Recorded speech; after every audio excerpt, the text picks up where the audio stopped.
Welcome all. I'm Sarah Bumgardner with AAFMAA, the American Armed Forces Mutual Aid Association. Since 1879, we have been serving our military community, and our mission is to be the premier provider of financial solutions for the American Armed Forces. And as the Director of Partnership and Member Engagement, I talk with other nonprofit organizations and people in our military community about what they are doing to help our service members and their families. And the month of May is Mental Health Awareness Month. So, what better time to talk about the stigma of mental health in the military? I am truly honored today to have Major General retired Gregg Martin here. He has served 36 years of service in the Army, and eventually that time came to an end and led him to become an advocate and to talk about mental health stigma in the military. For those of you who don't know General Martin, he is a graduate of West Point and he holds a PhD and 2 master's degrees from MIT. And we're going to talk about the stress of war and the mental load that it carries for our service members and also for their spouses. General Martin, thank you so much for being here today. Sarah, thank you for inviting me. It's my honor and pleasure. Yeah, so let's talk about stigma. What is stigma in the military? What does that mean to you and what have you seen? So stigma in general is a mark of shame, a mark of exclusion. It represents discrimination, prejudice, exclusion against people who have some sort of mental health condition.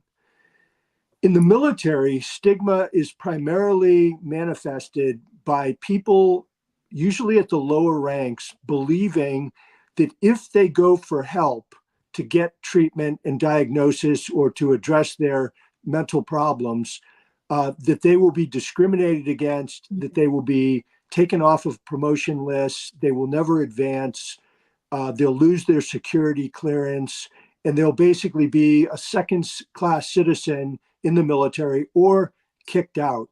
And so people believe that, even though the military, and there's a time when that may have been true, several decades ago, but in the last 20 years, the military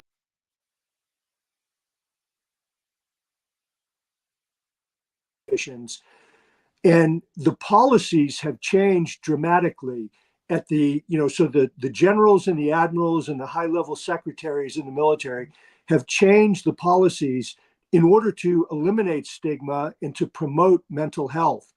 But from the high-level policy strategic leaders down to where the rubber meets the road or down to the deck plate in the Navy, people don't believe it.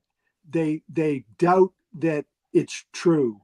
There's a legacy and a lingering effect that these stigmas are still in place. And so that deters people from going in and getting help.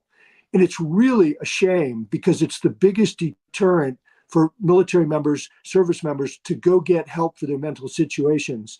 And without getting help for their situation, it will likely lead to destruction of their marriage, family, career, their finances.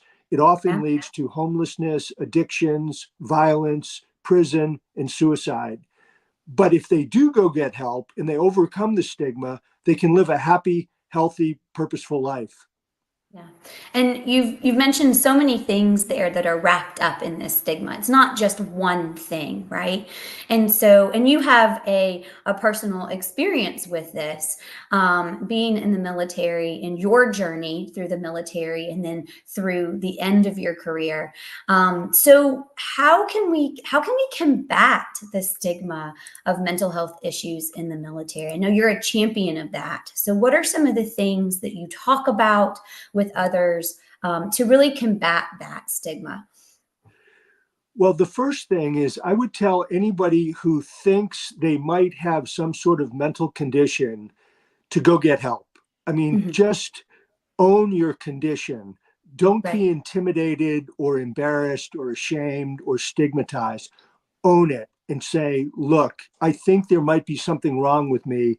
And it basically means that there's something malfunctioning inside the brain, which is a physical organ of the body. And so people should say, look, I think I have a mental condition. That's equivalent to having diabetes, cancer, heart disease, and there's no stigma against those conditions, or a broken back or a broken leg. And so I'm going to go get help.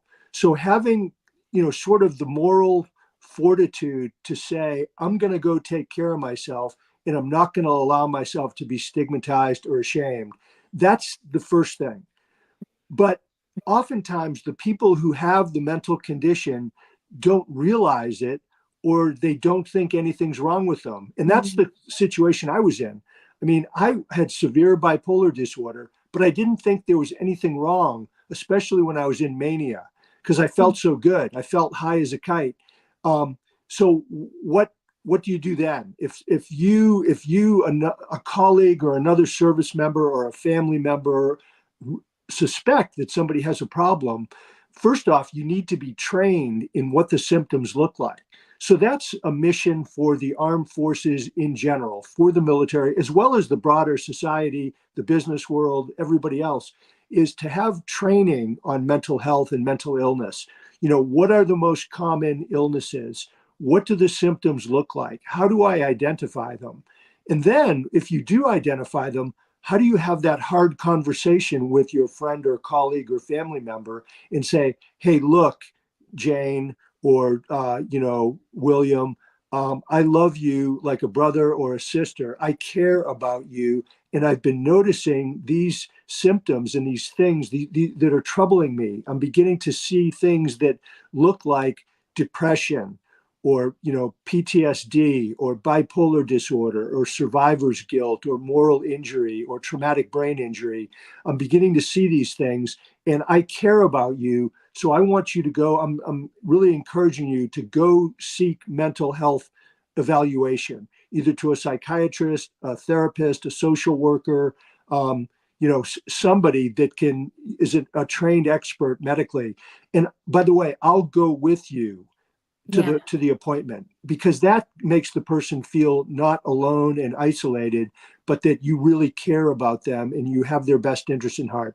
And the other thing is, if you or a spouse or a friend or a fellow service member go to the appointment, you can provide the medical professional with what's called collateral information. It's Hmm. very difficult for a psychiatrist or a therapist or a nurse practitioner to determine what the problem is if it's just the medical person and the service member sitting in an office one-on-one. It's really hard. Like, I was misdiagnosed 6 times.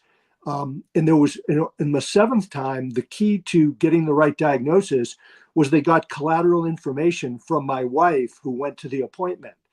That was the key, because she gave pieces of information that the doctors didn't have, just sitting there one-on-one with me.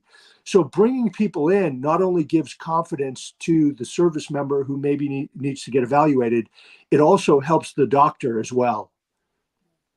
You've outlined there some just wonderful, right? Kind of three overarching things that people can do themselves and that others can do to help them when they notice somebody who is having some mental health issues. And so, for anybody who is listening right now, if you have any comments or even questions, please feel free to drop those into the comment section, because I know General Martin loves to speak about these things and talk directly, right, with our audience. And so, for anyone who has not read your book, which you wrote, Bipolar General, you talk about how, there it is right there, fascinating book. And you talk about how you had leadership, right, that helped you along the way, right, that kind of broke that stigma down, that you were able to have strong leaders to say, hey, you need to go get help, and this is what we're going to do for you. But some people, don't run up against that, right? And so, how have you seen stigma kind of play out in society? And this might be great for those who are listening to realize that if you run across something like this, that there's other options, right? That's just one avenue, if you're running against some sort of stigma. Yes. So stigma, both in, sorry about that. Yeah, So no worries. stigma, both in the military and in the civilian world, is the single biggest deterrent that blocks people from going and seeking help. Mhm. So I was really fortunate. I mean, I was unknowingly very sick with bipolar disorder. I mean, I essentially went out of control. And the students, the faculty, and the administration where I was working at National Defense University, right in D.C., they realized something was wrong, even though I did not. And they wrote anonymous letters to my boss, who was the chairman of the Joint Chiefs of Staff, General Martin Dempsey, who's one of the greatest leaders I've ever been around. And so Dempsey basically did a very thorough assessment and investigation of my condition.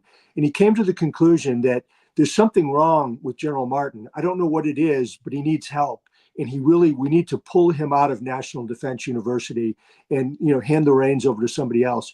So he basically called me to his office and said, look, you've done a great job. I give you an A plus, fantastic work, but your time at NDU is over. You have until 5 p.m. today to resign or you're fired. And I'm ordering you to go get a mental health evaluation at Walter Reed. So he did exactly the right thing. I mean, it was hard, decisive, kind of brutal leadership, but it was necessary. And he did it because he cared about me and he cared about the university and he knew I needed help.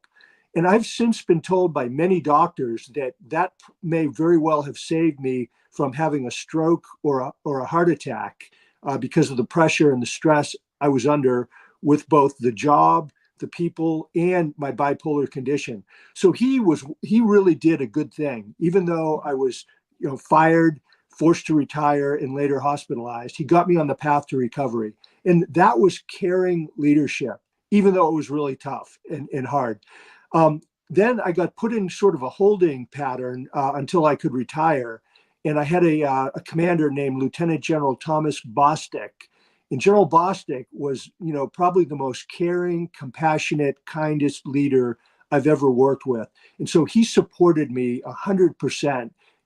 By that time, when I got my diagnosis of bipolar disorder, I mean, he personally came to my house, talked to me, asked how I was doing, asked my wife how she was doing. He said, listen, I'm behind you 100%. You do whatever you need to do to take care of your health and your mental illness condition, and then to get ready to retire and leave the military. So he was an absolutely caring leader.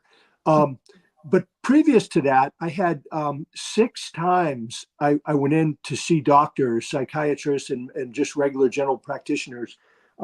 3 times I went in when I was in a state of depression because I was mostly in mania, where my energy was really high. I felt very positive, enthusiastic, was doing great work. And so when I would sink into, and I thought there's nothing wrong when I was up, I just thought God had blessed me with all this energy and drive and enthusiasm, problem solving skills and creativity. But when I would sink into depression, which is a normal part of the bipolar cycle, depression, and said, hey, I think there's something wrong with me. And all 3 times they evaluated me and said, oh, you're fine. There's nothing wrong. But they were wrong. There was a misdiagnosis. And then after General Dempsey told me to go to the doctor and get evaluated, 3 times, the first time they said, okay, I was in full blown mania. I mean, I was completely out of my mind. And they said, you're fine. There's nothing wrong. And they sent that finding to the Pentagon. And my leaders in the Pentagon said, you're wrong, doctor, redo it. And so they did it a second time and said, you're fine. And then a third time. So I got misdiagnosed 3 times while I was in depression, 3 times while I was in mania. It wasn't until the 7th time, when I was so depressed and psychotic and, just terrified and crippled with depression, I essentially, crawled my way back into Walter Reed and said, hey, there is really something wrong with me. Here's my condition. There's something wrong with my brain. It has to be, because I've changed so dramatically. And my wife told them, he's depressed now, but before that he was manic. And then the lights went on with the doctors. They said, aha, oh, they connected the dots and said, oh, depression, mania. Oh, that sounds like bipolar disorder. And they diagnosed me correctly on the 7th try. And that was 10 years ago. and essentially I thanked and hugged the doctor and I said, "Thank you, doctor. Even though this is a really, frightening diagnosis to have bipolar disease, now I have a target with a face on it that I can do battle with and go to war with and get under control and regain my life and start living a happy, healthy, purposeful life again." Yeah. And I love how you've mapped that out and how you talk so candidly about your experience, because I think it's so important. And we hear a lot of times from younger service members that, hearing from senior leadership about things that they have gone through helps to break down this stigma, right? And so you yourself, right, in this very high position, having to go through this, you were misdiagnosed, multiple times. And I am sure that there are so many people that might be listening, that have felt that, right? That something's just not right. And your words of encouragement of don't stop, right? Keep going back, get your family involved, so that your family can help piece together some of that extra information that can be the key to getting true success, in your diagnosis and then getting real help. We actually had a question here about at what stage the military can accept your bipolar diagnosis and that you can stay in the military with a diagnosis like that. Do you have any kind of words of wisdom for David out there who's asking? Yes, that's a fantastic question. So back 20 or 30 years ago, the military would pretty much separate medically just about everybody who had some kind of a mental health condition that was out of the ordinary, or a condition or an illness.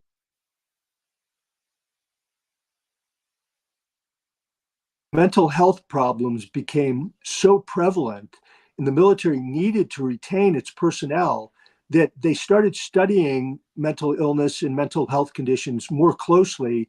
And they realized, if we were more flexible, we could accommodate lots of these people, with their condition, even if they're taking medication, as long as they're under the necessary supervision of a psychiatrist or a therapist or somebody, some medical professional. So the military slowly but surely started accommodating people with depression. They said, hey, a person with depression, if it's being treated and they can, control it, there's no reason they can't serve in the military. People with PTSD, there's no reason they can't continue to serve. Traumatic brain injuries, as long as they can, function well, and moral injury and survivor's guilt. And now they're even maintaining people with bipolar disorder type 2, which is essentially, uh, you know, depression plus very low levels of mania. And so many people with bipolar type 2 are being retained in the military. They're being accommodated. But two exceptions are bipolar disorder type 1, which is what I have, which is, high levels of mania, which is very dangerous. It can be very scary. The person can become totally out of control and unreliable. And the military thinks that bipolar type 1 is just not, it's not consistent with military service, particularly being around firearms and classified information and the rest. It's just too dangerous and too risky to keep somebody. So I would have been medically boarded if I wasn't so close to my retirement. The other condition that the military doesn't retain at all is schizophrenia. Because of the psychosis and the extreme erratic behavior and delusions and hallucinations and all the rest, it's just incompatible with military service. But what I would say is that now many thousands, if not tens of thousands of people are being retained in the military, and they can have a perfectly fine career. And the key to that retention, right, is getting help. It's getting the right medication, getting the right, therapy maybe, or counseling. It's getting your family involved to know for the signs or triggers. So it sounds like the shift in the military and in the DoD to making mental health illnesses and mental health issues more acceptable is we want you to get help. We don't want to lose you, as a soldier or a Marine or an airman, and we want to keep you. We just want you to be the best that you can be, and that starts with help, right? Which is kind of the underlying tone of breaking down stigmas. So I'm going to ask a question about the younger Gregg Martin, not General Martin, but you in your younger age and knowing what you know now, say brand new lieutenant. What would you tell that lieutenant? What would you tell that younger person to kind of better yourself mentally? Get the best you can be mentally. What would be some things that our audience could take away from? So the first thing I would tell a younger person is, do the standard basic things to excel. I mean, do your best every day at whatever task you have. Um, Always do the right thing morally and ethically and be a person of upstanding character. Thirdly, live by the golden rule. Treat people the way you want to be treated. Respect everybody in that you deal with and treat them with dignity and respect. And those are things that just apply to everybody. But then to narrow it down, what could I have done to, maintain better mental health? Which basically kind of crept up on me over the years and decades and then led to, severe bipolar disorder, being fired, retired, and hospitalized and having a crisis. And the basic advice I would give is something my mother told me when I was in my 20s. And, I listened to her, but I didn't put her advice into practice. Her first piece of advice was, Gregg, you need to get more sleep. You are not sleeping enough and it's going to wear you down. It's going to catch up with you. It's going to take a toll on you physically and mentally. And because I had a condition called hyperthymia, which I didn't know I had, and I didn't even hear of the word until about the time I was writing my book, what hyperthymia gave me is a continuous level of mild mania, which means extra dopamine, extra endorphins. So I didn't need much sleep. I had incredible energy, drive, enthusiasm, problem solving skills. I was the life of the party. I was fun all the time. I was a super extrovert.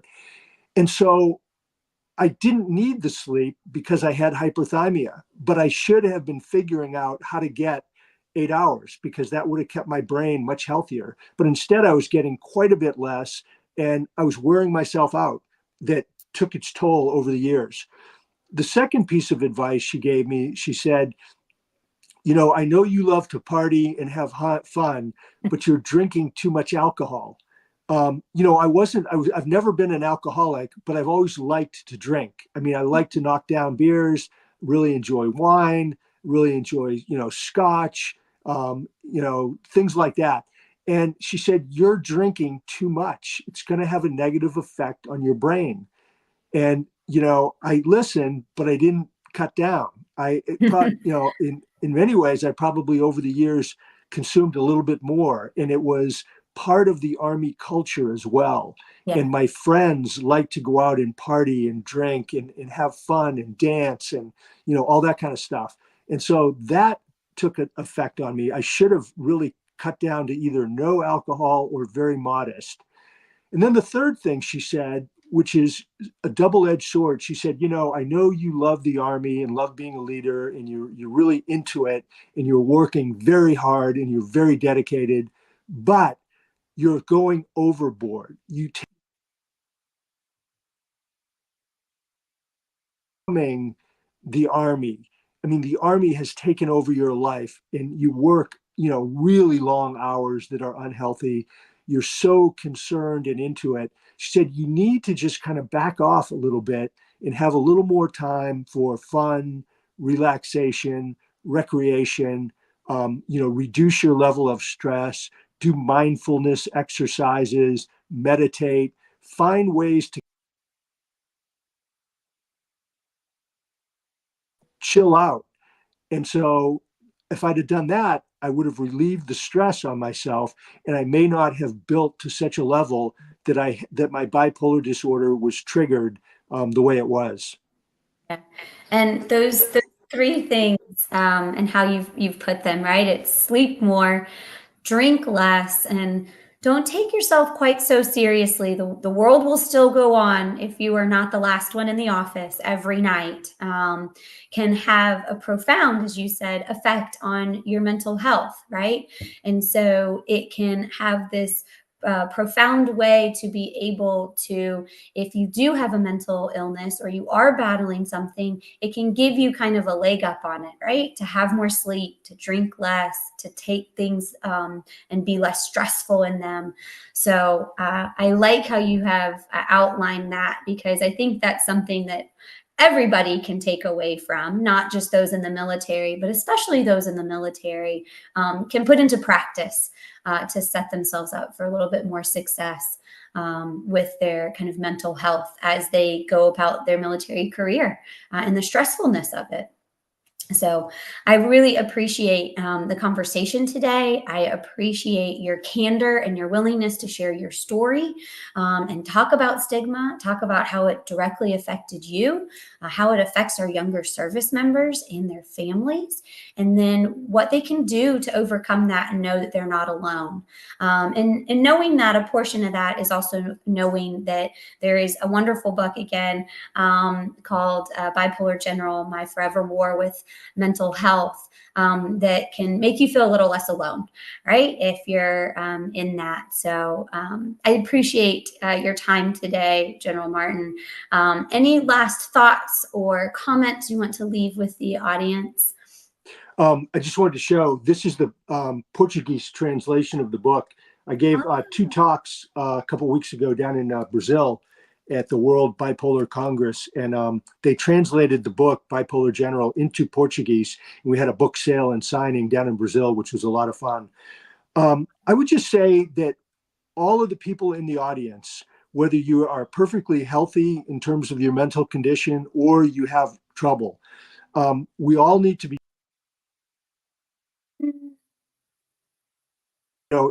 we shouldn't think of it and treat it with stigma or any differently than we treat other conditions, diabetes, heart disease, cancer, etc.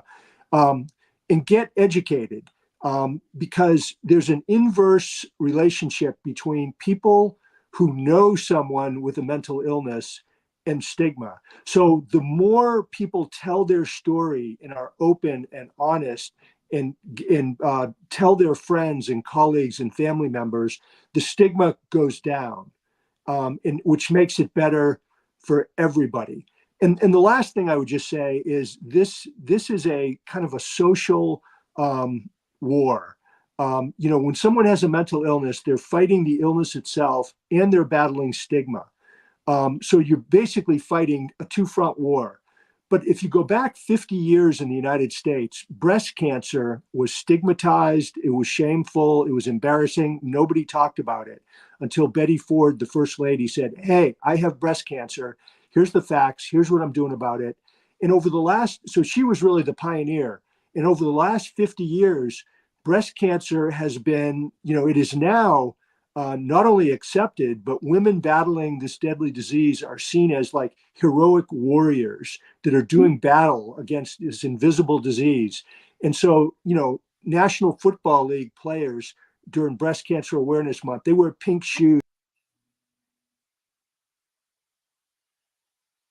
Transformation in our society needs to happen with mental illness as well. So it's seen as people heroically battling a deadly disease. You've said it so well. So thank you for sharing with the audience everything that you know, all the knowledge that you've made in the great leaps that you're making within stigma and mental health in the military, talking about it, talking to service members, talking to organizations and various groups here and abroad now, which is wonderful, wonderful, so that we can best educate ourselves, like you said. So I really thank everybody who joined today in the conversation. We had some really great comments and really great questions from the audience. So I appreciate your time in joining this conversation. I am Sarah Bumgardner, and that will wrap up our live for today.